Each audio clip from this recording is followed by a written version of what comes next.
Well, hello, Joy Seekers. Thanks for tuning in to my latest Spotlight on Joy podcast. My guest today is Kriste O'Brien. Kriste is a wife and a mom of three, including two college students. She is a fellow Emerson alum and a first-time author. Her book, Fat Mom on a Mountain, which was released on Amazon in December, chronicles her journey to losing 50 pounds in 50 weeks by her milestone 50th birthday, while facing her fears by climbing Half Dome at Yosemite. Also, a fun fact, we used to be coworkers. Welcome, Kriste. Thank you so much for having me. When I found out that you had written this book, I, of course, read it, and it was very inspiring and very relatable. It was funny. I felt like it was very reminiscent of the voice that we often have in our head that is self-doubt and self-sabotage. It's something that we all do so easily because it's so easy to go in that negative direction. But you took that and made it positive, even though you still represented and showed how it's still a struggle, but it's what you do with it. And you turned it into something positive, and you made it all the way up Half Dome, which is incredible. I watched those videos and I was like, oh my God. Like I was deep breathing with you. I was like, oh my gosh. Yep, scary. But you did it, and you have the bumper sticker to prove it. I remember the part in your book where you're like, I bought that bumper sticker, so I'm definitely doing it. Definitely doing it.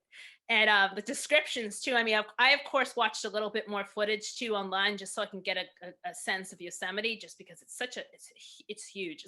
So you can't even get to it really all in one trip. And I love the reference, like the Sound of Music reference. And when I saw the pictures, I was like, you know what, Kriste, that's very accurate. It does look like the Austrian hills for sure. Yeah, walking through the meadows. It's absolutely stunningly gorgeous. That's amazing.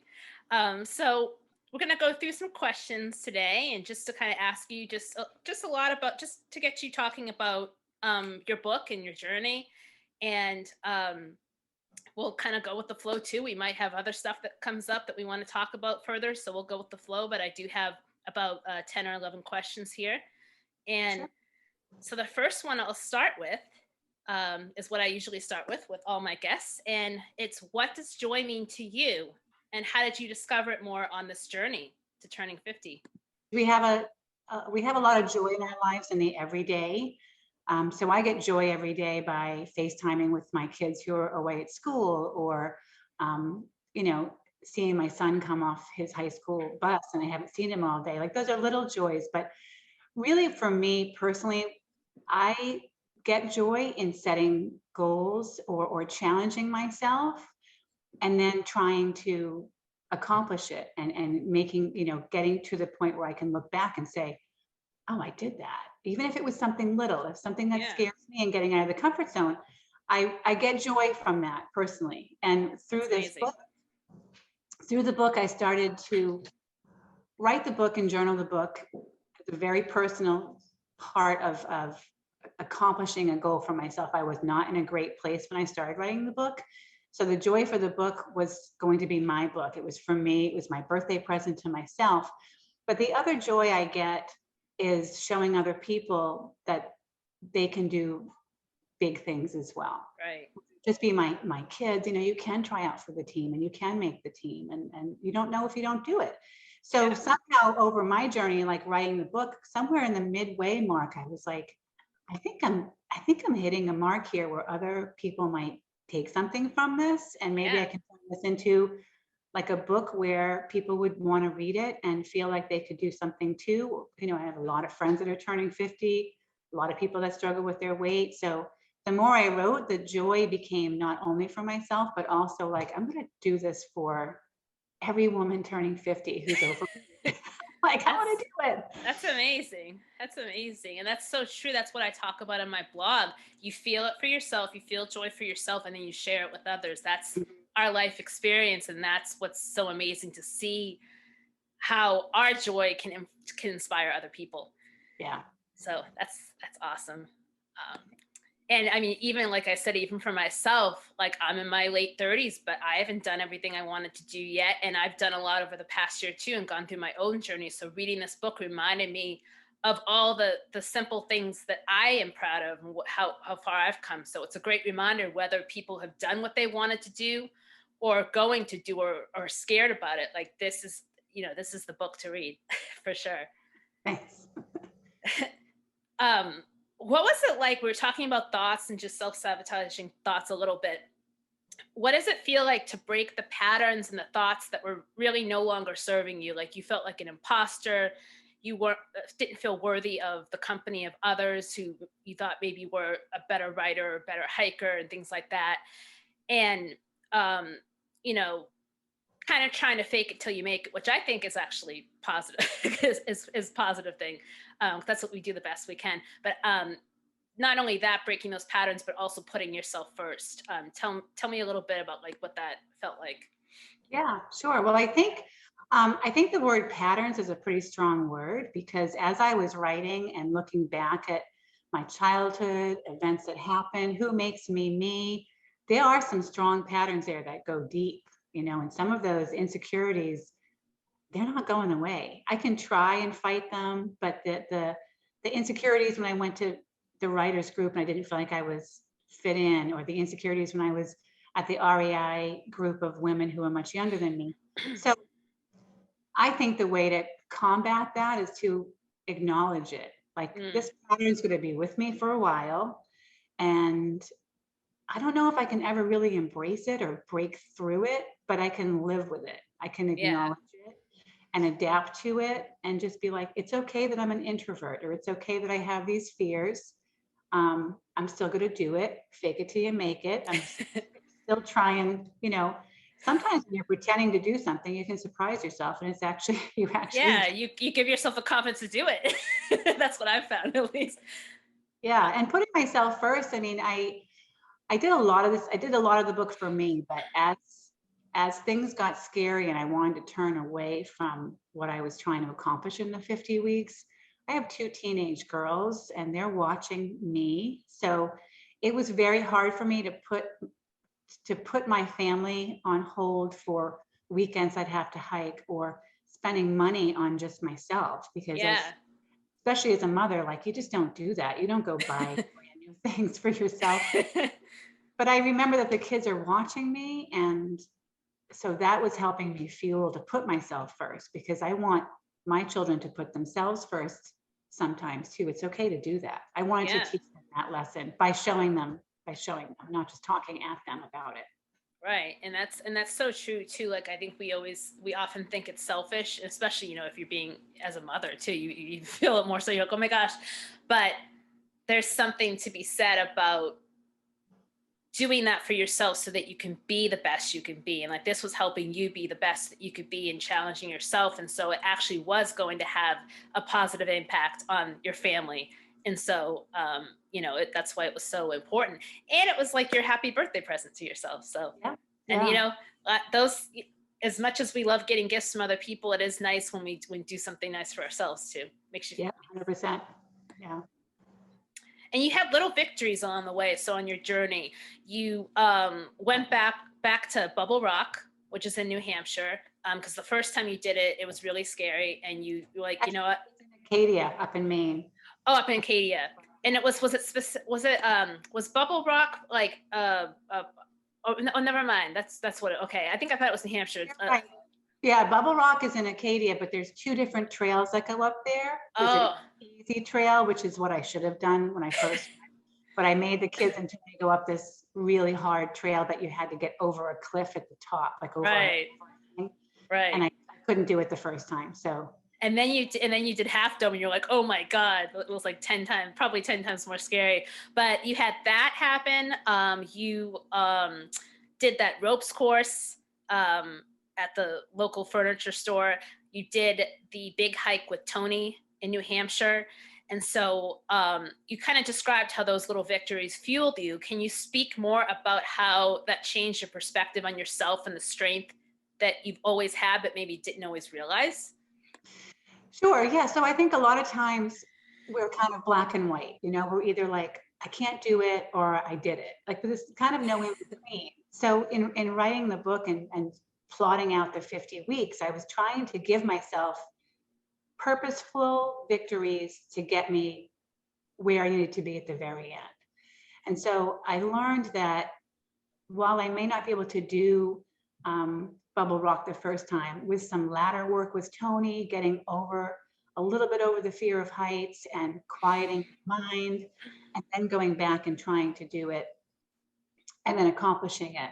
So it made me learn that the little victories can be added up to the big victory. And, Yeah, and to take joy in each one of those, to be proud of myself for each one of those. You know, absolutely. like it's that running's a perfect example. I talk about running a lot in the book. You And do. when I mean, I'm a runner, but in the winter months, I don't run too often. So when I go It's back in cool. the spring, I go in the spring and sometimes I can't even do a mile. And I feel like such a failure because I did a half marathon in the fall. How could this happen? But it's just consistency and the little victories of like the next day I did a half a mile, the day after that I did 3/4, the day after that, like they add up, and then you get strength every time you do something little like that. And you did a run, an actual, I forgot it was half marathon, or I think it was a half marathon. You did a run that was days after you and Tony did that hike. And you were like sore. You weren't sore the first day because you kind of trained really well and kind of built up to it. We're doing a lot of strength exercises, but then the day after you're like, oh my God. Then you almost tried to take an ice bath, which was, I was getting cold while reading that. We're both summer babies, so that's not quite as appealing. But then you did it, and like somehow you totally did it, and you were afraid that you were not going to be able to even run the whole way. And I think you did kind of a slower run, but you Yeah. still did it. You still ran. so Yeah. so Yeah. I do in Portsmouth, New Hampshire, every June they have Market Square Day. And I've been doing that 10K for many, many years with my sister. And I thought I beat it. I thought after the hike with Tony, a couple of days later, I was like, oh, my legs don't hurt. This is great. I'll be ready for the race. And I woke up the next morning and it was like a ton of bricks. I worked in a place where it had nurses, and the nurses were telling me to take the ice bath, which I couldn't do. I was trying to ice my legs, but I really think starting to run slow must have loosened them up. But I had that scheduled. I had the 10K. I did not want to not do it. I thought to myself, I can walk for miles. So even if I get there and walk it, at least I can do it. And yeah. my legs must have remembered what it was like to run, because I got up there and I think I did the fastest. I think it was one of the fastest ones I have done, probably Wow. because I had been training so long for the half dome. So Was that the one you did in 30 or 29 minutes or 30 minutes? now that was the another run I do quite often is the Marine Corps 5K. That's in South Right. Boston. In honor Yeah. of your friend. Yep. Yeah, Right. and the year before I had done an abysmal. I was so embarrassed about the 5K. So that again, like the bubble rock, I made sure to do that. This time I had trained. This time I was ready mentally, physically, and that was the fastest 5K. I had run in a number of years. I'm not a spring chicken anymore. So It's still very inspiring to me because I have never run any kind of race before. So it would definitely require a lot of work on my part. It's definitely not out of the picture, but it's something that I haven't done. So I commend you for doing it and just showing up, even if like on days like you said, like you may be feeling all the aches and pains. You're like, I'm not even sure if I can run this, but you showed up, and that showing up is so symbolic to yeah, all we really have. It's kind of like the simple step that we have to do in life when you have these doubts, when you're not sure what the outcome is going to be. You just show up. You just show it by showing up. It does so much for your soul, and it inspires you, and you just keep going. And like you said, like we can't really stop. I agree, you can't really stop those thoughts. They're gonna come, but it's what you do with it. It's what you do with it. How you just keep going forward, and keep making those goals for yourself. yeah. So that's awesome. And Tony was just a huge inspiration. I put down some quotes and some of the things that he was saying, like, um, let's see, whether you're standing at 8,000 feet or 0 feet, you're still standing. Yeah. Your feet are still planted solidly on the floor. And so just trying to get you excited about Half Dome and he helped you along the way with standing at different heights on the ladder. And so he's trying to help you not feel as terrified when you're standing on Half Dome versus when you're standing on Bubble Rock. Like if you're still standing, your feet are still firmly planted. And so that was one of my favorite Yeah, he was Tony awesome. motivations. He was awesome.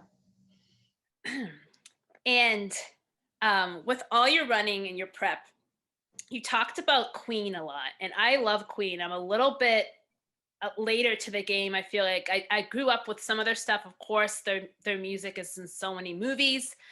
Some of the childhood stuff I grew up with, but I was one of those people that kind of became a bigger fan when the Bohemian Rhapsody movie came out, and I started really deep diving into a lot of their songs, and didn't really know "Don't Stop Me Now" that well, as well as, and now it's literally my top favorite. It's usually, if I make a playlist in the car, that's the first song that comes on.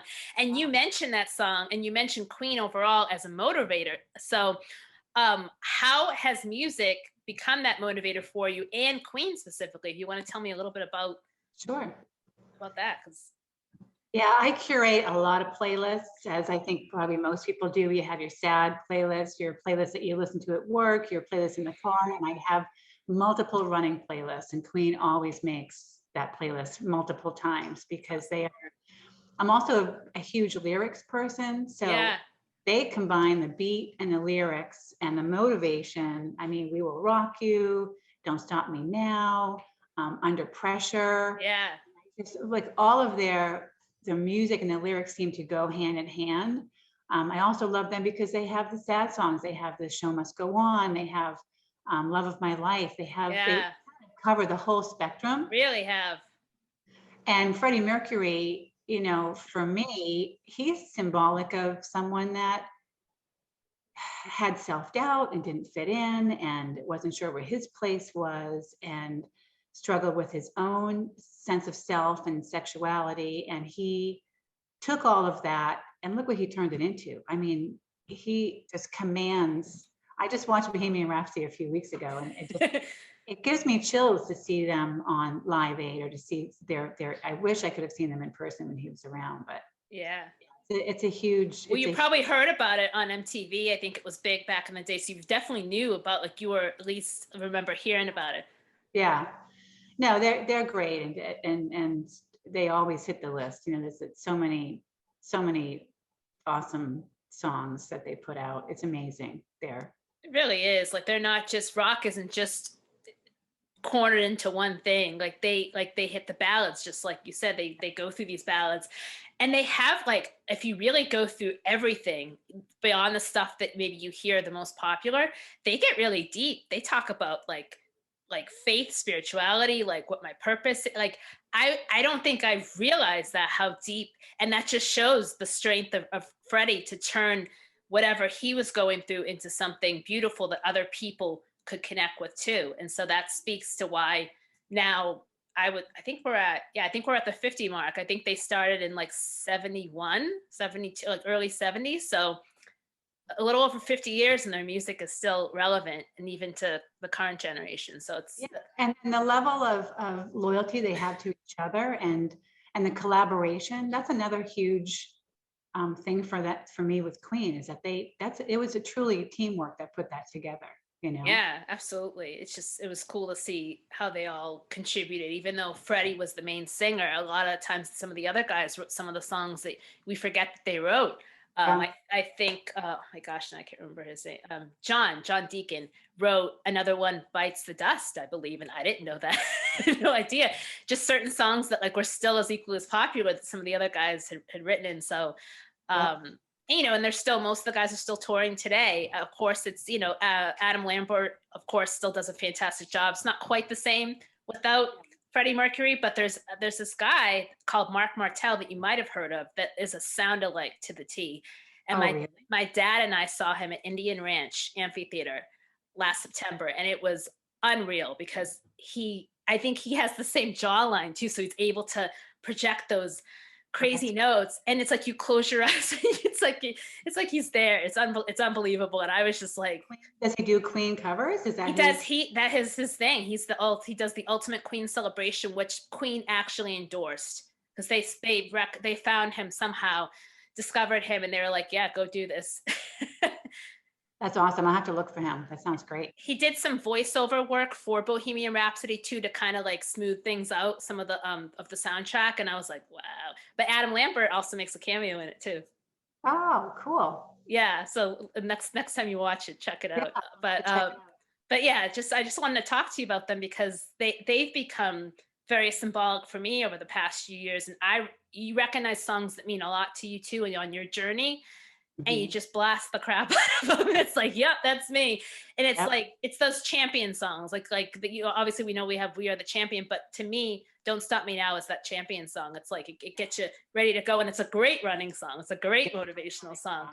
Yeah, it's awesome. So uh, it's amazing. Yeah, like I said, I could talk about Queen all day long, and music in general. And I've used a few of their songs in some blogs. Particularly, "I Want to Break Free," which I think a lot of us have felt these days, just For sure. symbolically and in life. And so I just wrote about it, and it was, it's yeah. And I like what's the other song? Oh, it's gonna bother me. It's like right at the tip of my tongue. I'll remember it. Oh, "It's a Kind of Magic." I Yeah. love that song. That's Yeah. another one that you don't hear as much of, but it's like a really good song, really inspiring song. Um, so you mentioned, obviously, in this book, you're trying to lose 50 pounds by your 50th birthday. And so, one of the biggest struggles that you've dealt with most of your life is with your weight and with what you described as emotional eating, which s- most of us go through. And this is something, again, many of us have dealt with, still dealing with. Some of us have regrets about it too. So, what advice would you have for other people who are still struggling but want to make a change for the better for their health and well being? Um, that's a great question because I mean, I still struggle with it. That doesn't go away. Yeah, you're right. You It's know, and always, for one thing, I just wish that I wish I could have known when I was younger and going through all of this that like weight doesn't define you. I always thought it did. I always just saw myself as that fat kid first, and then the smart or funny or athletic kid second. So it just shouldn't, it should be put down in the ranks. But I also think getting back to that, some people we think in black and white a lot of times.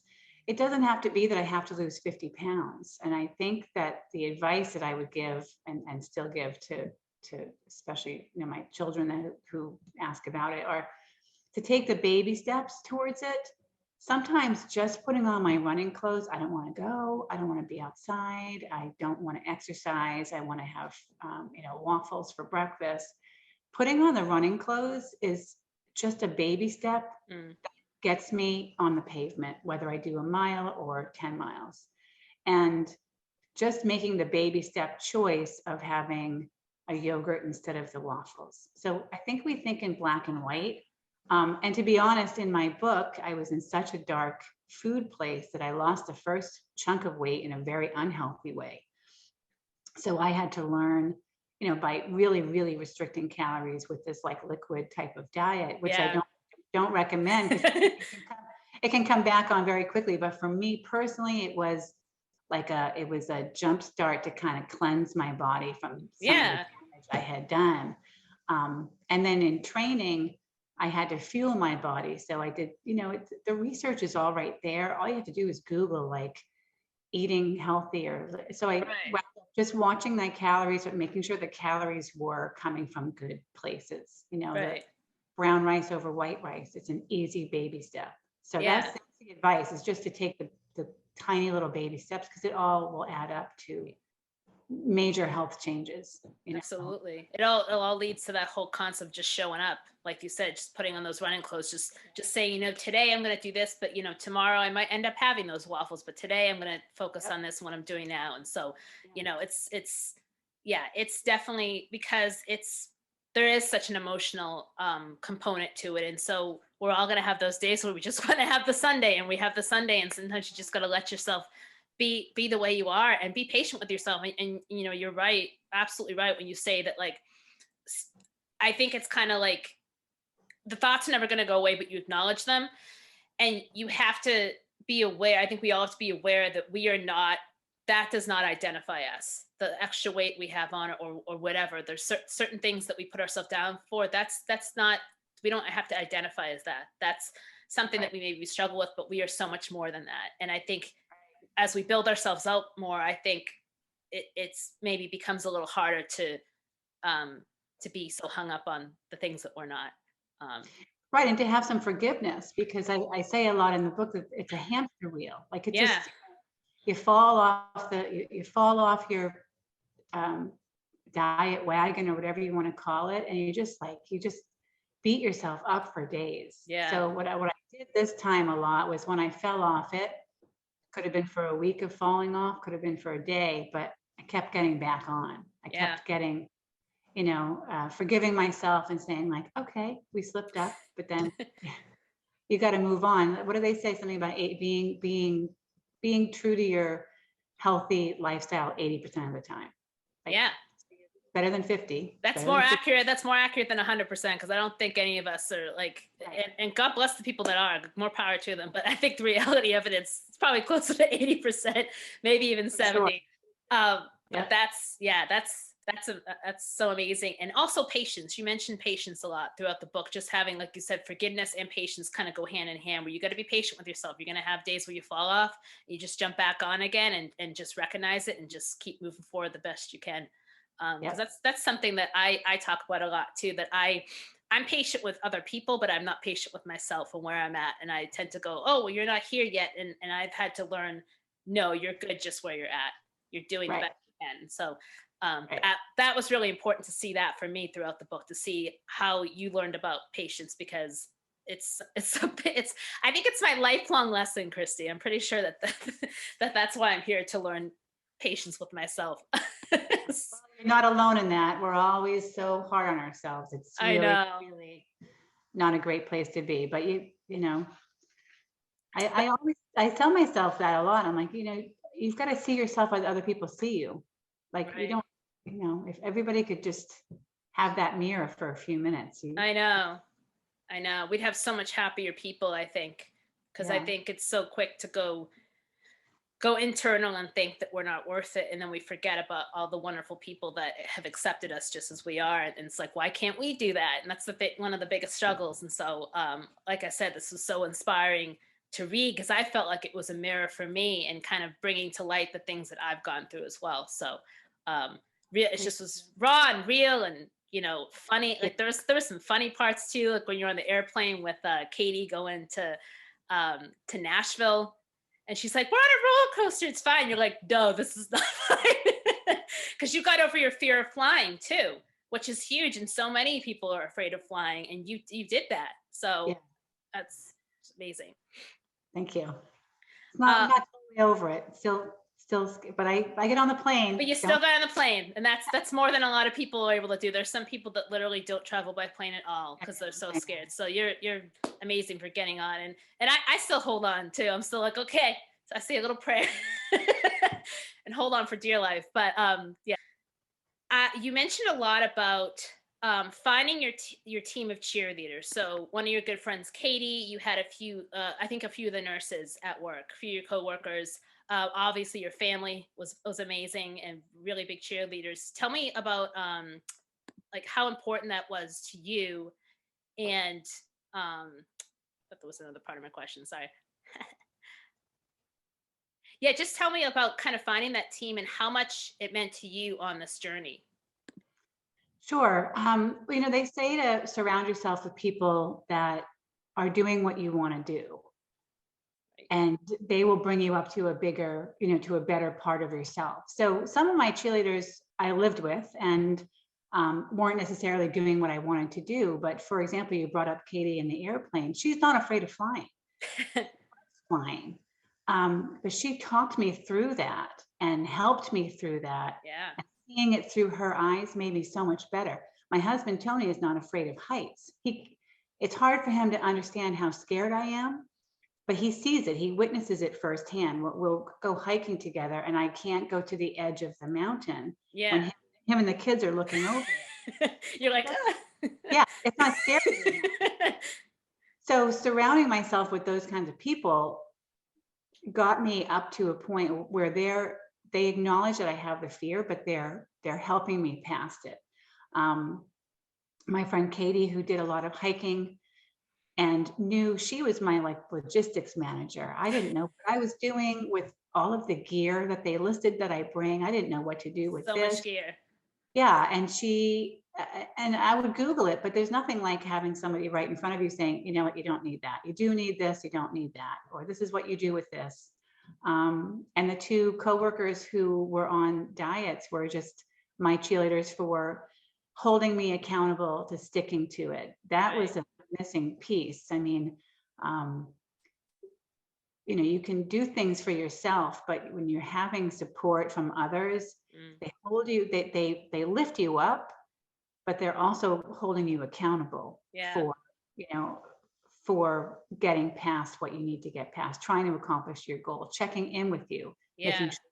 Yeah, we all need that. It's not a whole lot that we can accomplish completely on our own. Yeah, that's right. We were I had meant to have each voices, other. Yeah. their voices in my head when I was in Yosemite, because I was truly alone. But Yeah. I kept their voices in my head, and when I was off grid and had no Wi-Fi and couldn't contact them, I could hear my kids being like, "It's okay, mom." Or I could hear my friend Katie saying, "See, I told you how beautiful Yosemite is. Take a look around." Uh, Yeah. so, I definitely recommend looking closer at who is there when you're not at your best, and holding on to those people, because Yeah. they're the ones that are going to get you to be the best that you. Yeah. Those who have seen your worst and are still with you and haven't ran away, those are the people you For keep sure. close. Yeah. All about finding your tribe, as I've learned as well. I was gonna say something about Yosemite that. Well, just stopping to kind of like be, I think it's so hard for us to be in the present moment. And like, obviously, when you were there, you were thinking about, oh my God, this is really happening. It's going to be happening in an hour, like as you got closer and closer to Half Dome. But like you said, those voices should just kind of stop and smell the roses, like take it all in, because I mean, the scenery was absolutely breathtaking. And you Mhm. don't, it's not somewhere where you can go back as often. So it's like really kind of to soak it in. And it probably helped to maybe calm the nerves just a little bit, or to kind of balance them, I'm sure, because it's so easy to get in our head. And I mean, it was a terrifying thing to do. It really is. It's not something that um a lot of us will do. We'll run away from it, and you did it, which is just so incredible. Okay. um I also wanted to talk about our cheerleaders from heaven. And I know that your mom and your friend Teresa were really, you felt their presence with you, even though sometimes I think there were times where you're shouting at you, like, I don't know where you're at right now, but I think you're with me and thank you. And like just really having a very spiritual experience and connection, because even though those people aren't with us, they are still a cheerleader. They are still rooting us on. And I think that strength totally is there. But tell me a little bit about what that was like for you, having the knowing about your cheerleaders from heaven. Sure. I mean, um, it took a lot of inspiration from them. My mother and Teresa, my friend Teresa passed away. She was in her mid 40s and Oh had two wow. kids. It happened overnight. Completely, I'm still shocked by it, rattled Yeah. by it. But Yeah. um, although I did this for me as a personal, journey, I really do it for them. Like I kept thinking to myself, I'm doing this because you can't. Um, Even to this day, like I'll park far away from the grocery store, the door, and my kids will be like, "Mom, you park so far away." I said, "We're walking this far because Grandma can't," and they Yeah. they just know to be quiet. They're like, okay, all right. But those cheerleaders, like I can hear the pride. Like I picture their pride as I was going through this journey. Those little victories that you mentioned. Um, my friend Teresa had a very distinct Boston accent, so I really hear her in my head. My mother had a very quiet presence of just like a loving. I mean, Teresa was like, so I'd have Teresa on one hand being like, you did it, girl.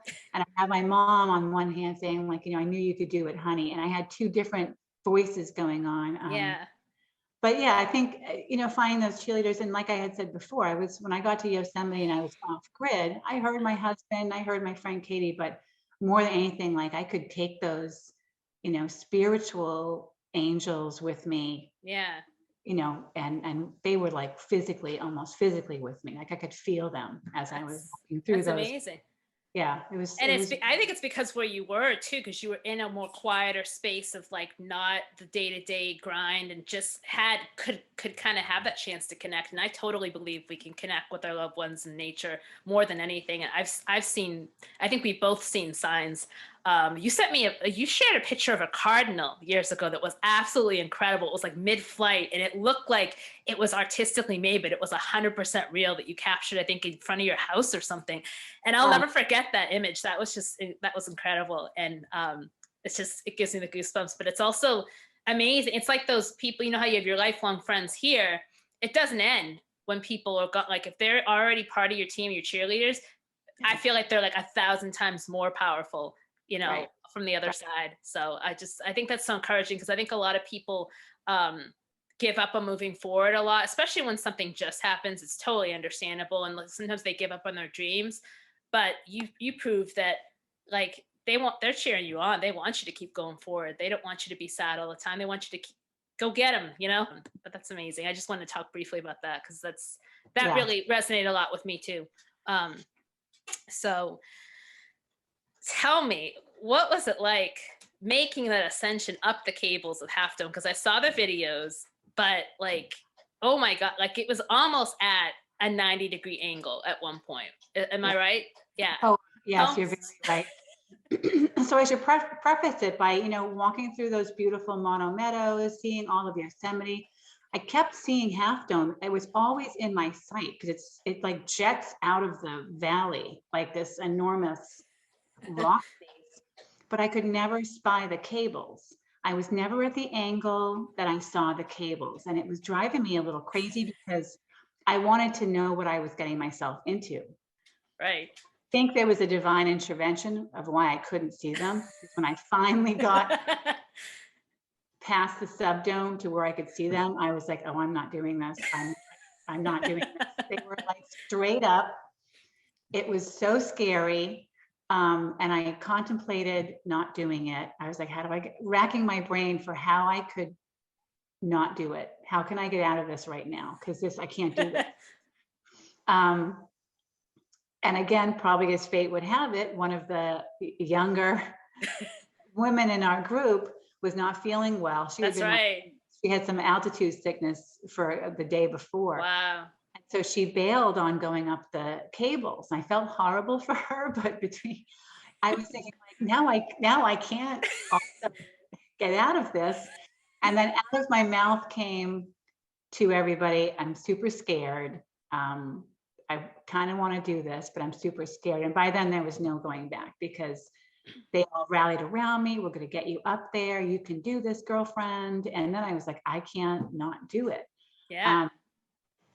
So I almost turned around. I didn't turn around. That it was so much more vertical than I ever thought it would be. Even though I had seen I purposely did not watch a ton of YouTube videos because I wouldn't. You don't want to psych yourself Even out. book the trip. Yeah, I wouldn't even book the ticket to California. But starting up the cables, I was like, oh my God, it's so much higher than I thought. I was super scared. I had the guide behind me. She was awesome. She just kept talking to me. I looked straight at my feet and in front of me. I couldn't look around because it was so high, and I couldn't look up because I did not want to know how far more I had to go. So I just took it one step at a time. The rock face, because it's so worn and so many people have done this cable hike, it's a lot slipperier than I anticipated. Oh, wow. So I had been thankfully doing, strengthening in my legs, but I had done a lot of strength work on my arms, and it was so much upper body work. Yeah.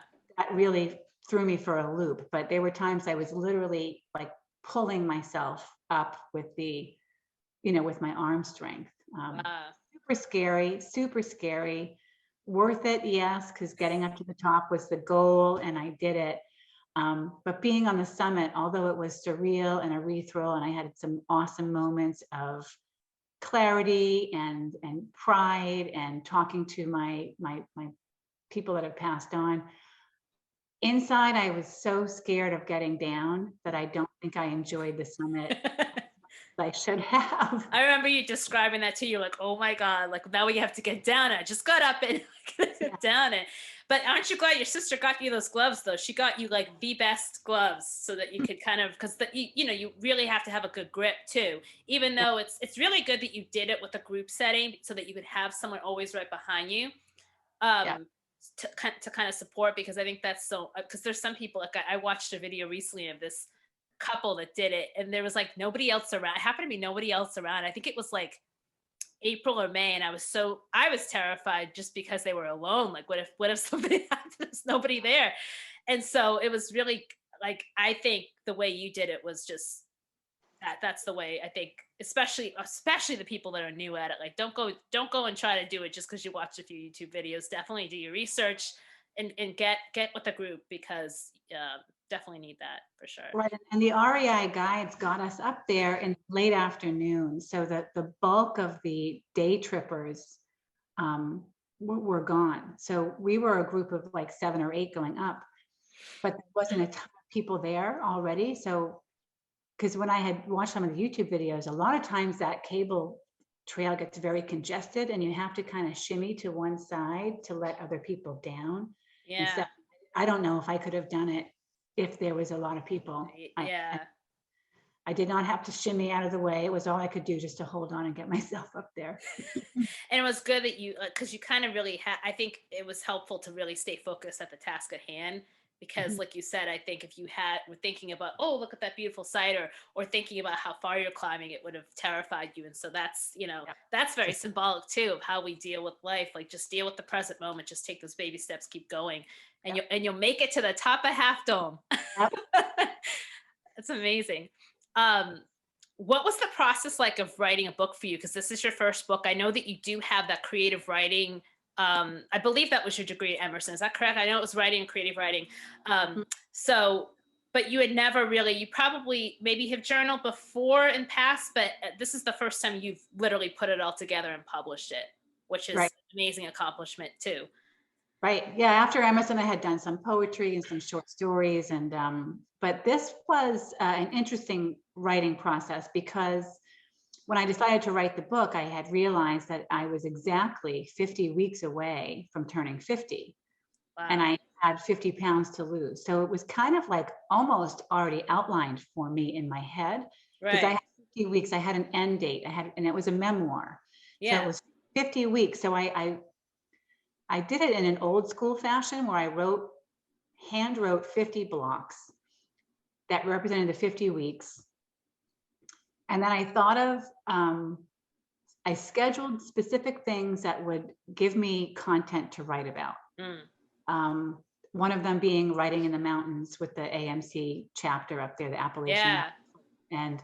And the journal, the editor of the Appalachia Journal was there, and she read through my stuff and she loved it. And she said, you don't have to write about every week. You can write about every event. So it kind of morphed, because some weeks were just me like doing the extreme diet and not Yeah. working out and not, working. I worked and I had parent teacher conferences this week and I did my diet, and that's not a Yeah. whole lot to write about. But Yeah. I specifically scheduled things within those 50 weeks that would keep me on task and that would give me content to write about. So it was interesting, and it did, it did morph as a lot of writing does, where I went off script in my head and brought up a lot of old events that Mm. contributed to the way I was feeling. So that kind of surprised me, although I guess I shouldn't have been surprising with my background with Emerson, because your writing does take a life of its own. But Yeah. it covered a lot of old habits and events and things I hadn't thought about in years that made me who I am at 50. And so I think there was a reason why I had to write it the way I did. I loved hearing, because obviously we talked a lot on our walks when we worked together during lunch, but there's a lot of stuff that I didn't even know about, like about what it was like as a teenager, and often feeling left out by the group that you thought were friends. And I really identified with that because I was left out a lot with cliques. I wasn't the cool girl. I was right in between, but I kind of embraced everybody. Like I really did treat everybody with respect, but I was often by my own group of friends. They'd go and do stuff and I was like, hello, you know?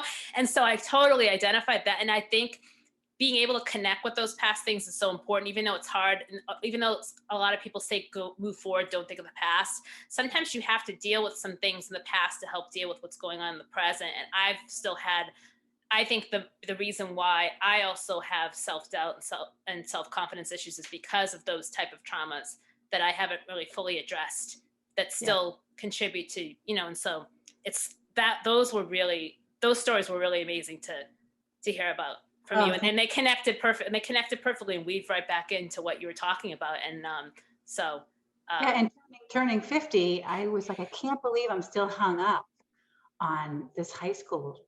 I mean, I'm turning 50. So that was another part of it for me. I'm like, I gotta stop keeping this, like taking this with me. I gotta leave it. So a lot of it I left in the book. I just said, I'm gonna write about it, leave it there. I'm 50. I can't keep thinking about the mean girls in high school. I gotta well, that let them. helped release it. That really helped release it. You know how they say write things down. It kind of it did. It kind of took it out. You're like, there it is. There it stays. And so Yeah, exactly. that's very very powerful. Um, what would you do it again? First of all, would you write another book? Do you got another book? Funny. I definitely would. People keep asking me like, what's the next book? What's the next book? Interesting. I definitely would do it again. I think I would like to do it the way that I did this one. I think I like writing about, setting a goal, and I liked the way that I did this in terms of um, kind of getting out of my comfort zone, setting something I don't think is really achievable Right. easily, and then kind of building up to it. So I have some ideas of where I'd like to, of goals that I'd like to accomplish, or adventures I'd like to go on. And so I do journal every day, but I do a gratitude journal every day. I don't always write about specific things. I just write That's great. every day. I write 10 things that I'm grateful for. That's Um, awesome. but I think I would do it again. I would do it in the same way that I did this one, kind of set it up in the same way. That's great. Well, I'm going to come to you, Kriste, if I need to know any adventures that I should try out. I'm going to, because I feel like you've done it, like you know some stuff, and definitely more of a hiker than I am. But I kept thinking about how important it is to get back to nature. And there's so many things you can do, whether, not everyone may want to do Half Dome, but there's other things you can do, other things you can see. And just in this, immediate area where I live too, the greater New England area, there's a lot to see. And so I'll probably pick your brain, I'm sure, about that. Because I got really inspired too by that. Because, we haven't, I think a lot of people have found comfort in nature over the past few years too. And then some of us haven't been able to get, and then there's also the other side of it is some of us haven't been able to get into it as much as we'd like to. And so I think that's important to still keep that during these unpredictable, often crazy times, to still have nature and to connect with people in that way. Or to just do it for yourself too. So it's not always about that, but I think there's a lot of great groups out there, as you mentioned, AMC, and specifically the REI group that was with the Yosemite trip. So Yeah. any advice for someone that wants to write a book? Like, is there anything that any like tidbits that you picked up on that or for someone that maybe is like, I can't write a book. What am I talking about? I don't even know how to do this. Like, is there anything you can offer as? The way that I wrote it was very much like a journal. Like I didn't look at editing. I didn't look at how I spelled things. I think when I have tried to write a book in the past, I always got so caught up in whether the formatting was okay, the Right. editing was okay. Did I spell everything correctly? Does that sound right? Is it in the right tenses? The right? And I self-published this book, so there's probably still mistakes in there because I did have some friends edit it. I didn't pay for heavy editing. But I think if I could give advice, it would be to just write it, just write as it comes to you, free form or free thinking. Don't worry about all the minutia that goes publishing it, because I really didn't start out writing this to be published. I wrote it for myself, and I wrote to document, and I thought, maybe I'll publish this and make it look pretty and get it in, the little book that it looks like now, to give to children. So when I'm dead and gone, they can at least have this on the bookshelf. That was my drive. Yeah. It's gotten a lot of good feedback, and I'm glad I self-published, but I think just to write and to not worry about anything else until it's done, and then go back, and then go to the editing, do the tenses, do the tweaking at the end. Right. There's always people, like you said, that can help edit. So that's like the thing that shouldn't even be the worry. Just right from the heart, and there's always someone that can go in there and help clean things up if they're. But no, I love that it was just authentic. It just like I've read other books where it's like very, I don't even know, like in a whole different, like astute kind of language. And to be honest, I resonate more with the stories from the heart and the journal style, because it connects closer to and reminiscent of some of my own experiences too. So I tend to connect more with that type of writing. So Thank you. and so tell me more about, because you just had the book event that was a few nights ago. I wasn't able to make it, but you told me that there were like 65 people there, and it was like standing room only at one point. And I mean, that must have just been like you're like, I just wrote this book, didn't really know exactly. And then I show up and like everybody and their mom shows up. And so tell me more about how that was the other night. It was great. I mean, a friend of mine in Boston asked if I would come to her book club, because they were reading the book. And I said, yeah, that would be great. So I was picturing the living room with her and a couple of friends, and it kind of grew and grew. And the next thing I know, she's asking me she has an Eventbrite up, and she said there's like over 50 people and we have to cap it. And we rented this restaurant space, and can you bring a bookseller? And so it just kind of grew and grew from there. A lot of it were old neighbors and friends from Boston, but there were a number of people that showed up that didn't know me and didn't know that I used to live in West Roxbury, and didn't know anyone else in the room. So that was kind of neat to see people that were complete strangers. Yeah. But yeah, I was so touched because it really resonates with a lot of women, and the feedback I was getting was so lovely about kind of what you said. Like people were thinking that what I was saying was things that they would say to themselves. Yeah. What I always thought was, my skeleton in the closet, such as like I talk about binge eating in the car on the way home from an event, or starting a diet on a Monday but eating a lot on a Sunday night of all my favorite foods. I always think these things are just me, but the more I went around to the tables and talked to women about, after I had done the reading and the Q&A, a lot of people were saying like, you are me, I do that exact thing. So it was super great to hear such great feedback. Women who had turned 50 or were turning 50, or starting to make changes health-wise. And so it was a really positive reading. I really, really enjoyed it. That's awesome. It's such a big milestone. I think a lot of people wonder, okay, what am I going to do for my 50th? Or how do I make this next half of my life, even greater? And what can I do to set those goals? So, I mean, that's just, that's so amazing to experience that. And so did you pick favorite parts from the book that you read and wanted to share? And would people like react or ask questions a lot? Or was it more like you went around the table afterwards?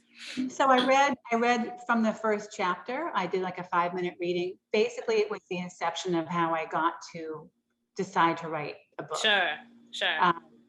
When I realized that I was exactly 50 weeks away from my 50th birthday, and how I was going to get myself out of the rut. So I read about that.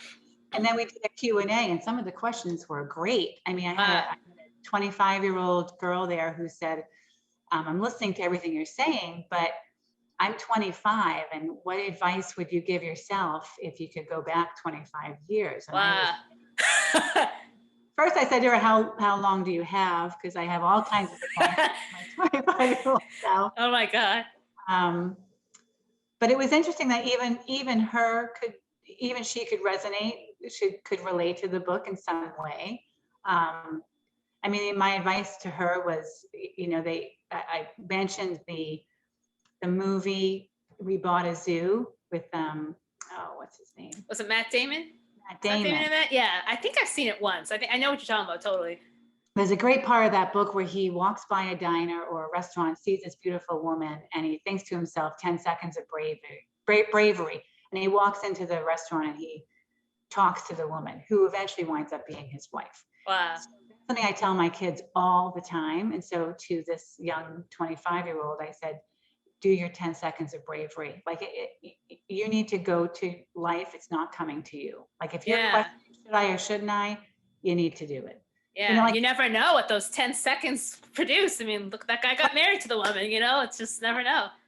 And my husband always says you have just as much a chance as things working out in your favor as they do as things not working out. But you're not going to know until you do it. Absolutely. And you got to keep that a sense of positivity in your head. It's going to waver, but I think you have to have thoughts in your favor when you do these things too. Don't, just keep moving forward and see what happens, because it's kind of like the law of attraction. Your step, that baby step you take, that 10 seconds, like that can like go a mile. Yeah, I think it was Teddy Roosevelt that said, whether you think you can, or no, was it Henry Ford? I forget. Whether you think you can or think you can't, you're right. Yeah, it's really in your head. Yeah. It's really in your head. And so we have to push through that a little bit, just a little bit, just so we can move forward and do what we want to do. So that's really amazing. Inspiring a 25-year-old, and kind of like, it's really cool to talk to someone, at that stage too, because I wasn't doing that much at 25 years old, I'll tell you that. And I think it's because I had even more rattling thoughts, and I think they've subsided a lot since being 25. But just imagine that extra push that that girl is so fortunate to have spoken with you and had that little extra push to don't wait till, because there's no shame in waiting till you're 50 and learning. But if you can learn beforehand, like that's a gift. It's such a gift to be given that. Yeah. So yeah, that's amazing. Anyone else want to climb Half Dome after you mention it to the group? Anyone else like, I'm doing it? No, no one mentioned that. I did have 2 women in the group that had been to Yosemite and saw cool. Half Dome in person, and they were like, there was no way.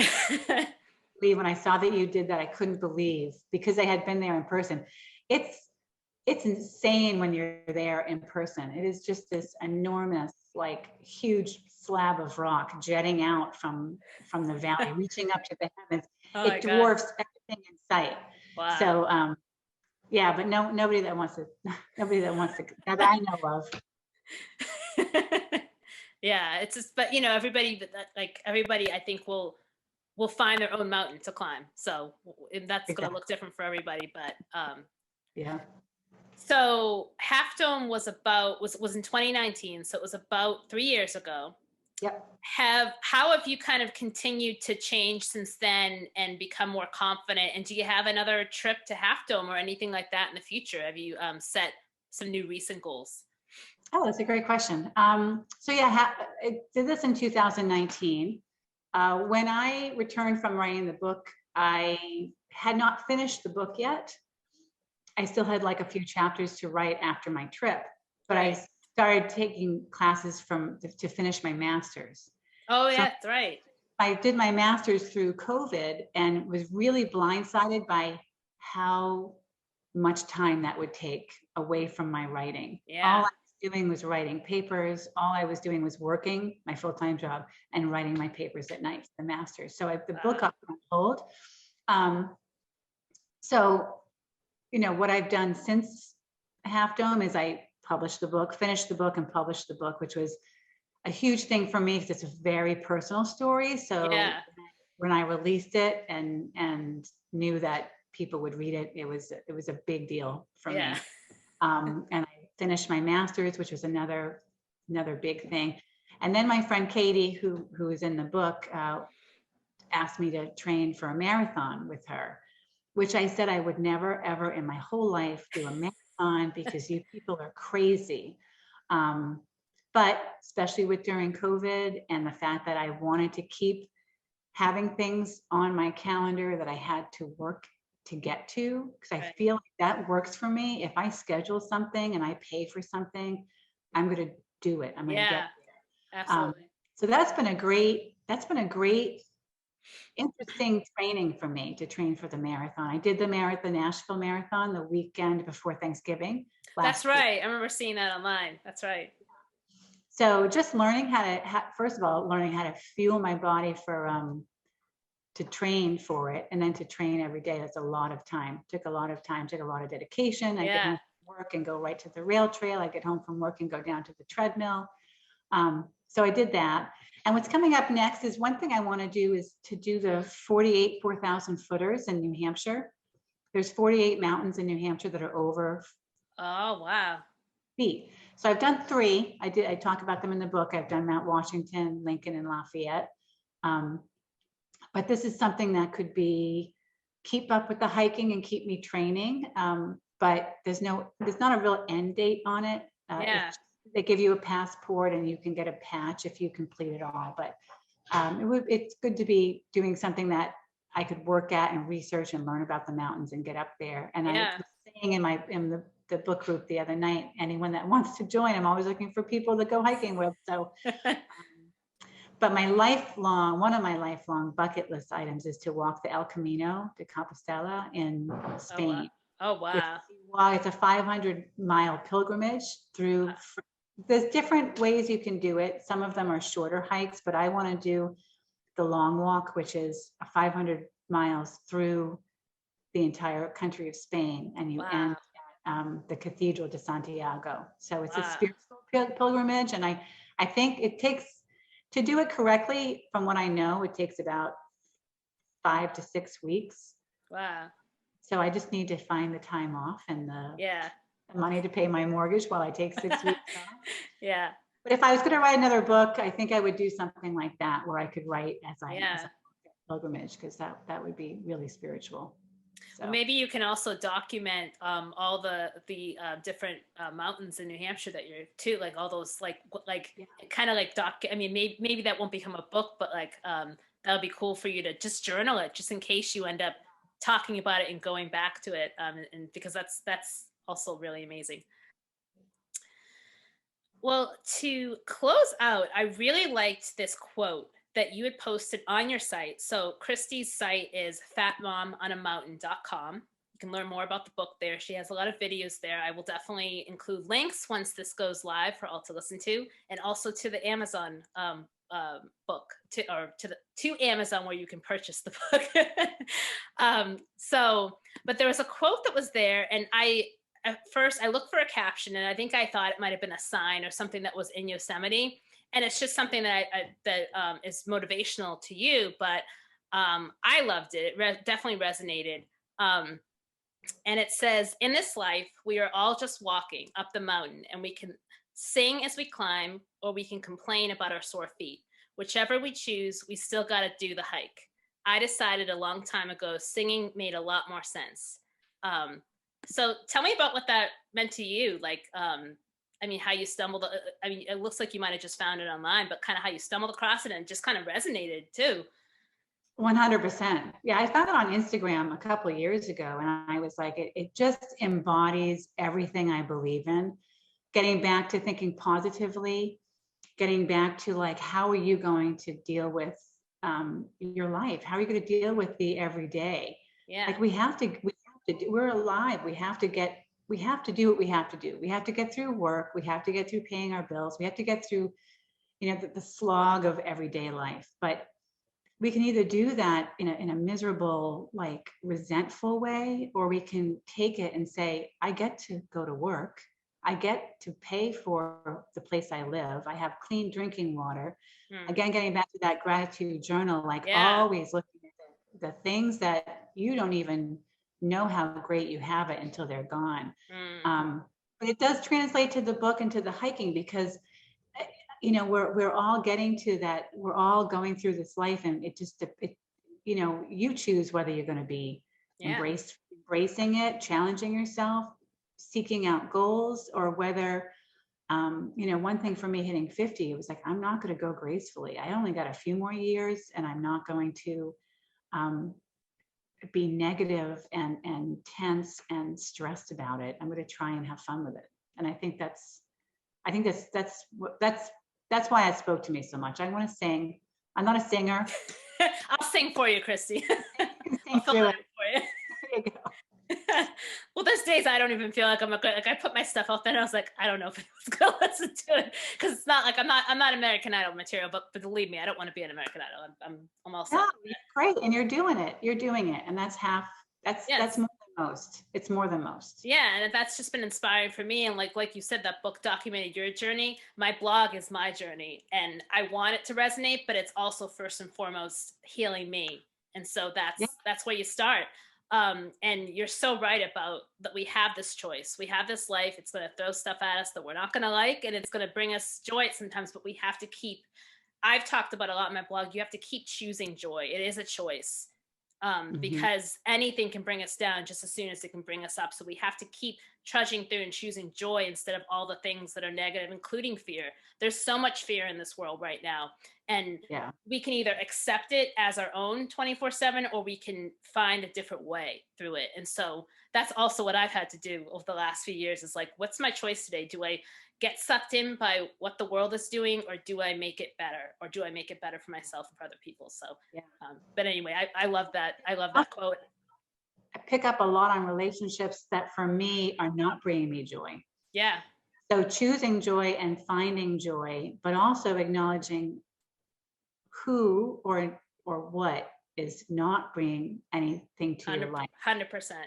and being okay to let that go or to separate from some of the I pick up so often now on really negative people. And I just, you get sucked in. You can get Yeah, sucked you have to to save your soul. You have to protect your soul in a way. it's a good way to put It's it. true. It's true. And as much as it's hard to part ways, it's also you have to. It's about your health and well-being. So Yep. Yeah. that's Yep. amazing. Well, thank you so much, Kriste. It was so nice to connect again. And thank you so much for sharing more about the book and for writing the book in the first place and inspiring us and for bringing us a little bit more joy during this time. So hope to see you on a hike maybe in the spring or summer. Let's connect. Always. Let's connect Yes. and hike. And in the meantime, would love to connect more. And thank you so much for being part of the Spotlight on Joy series. Yeah. Thank you so much for having me. It's been great.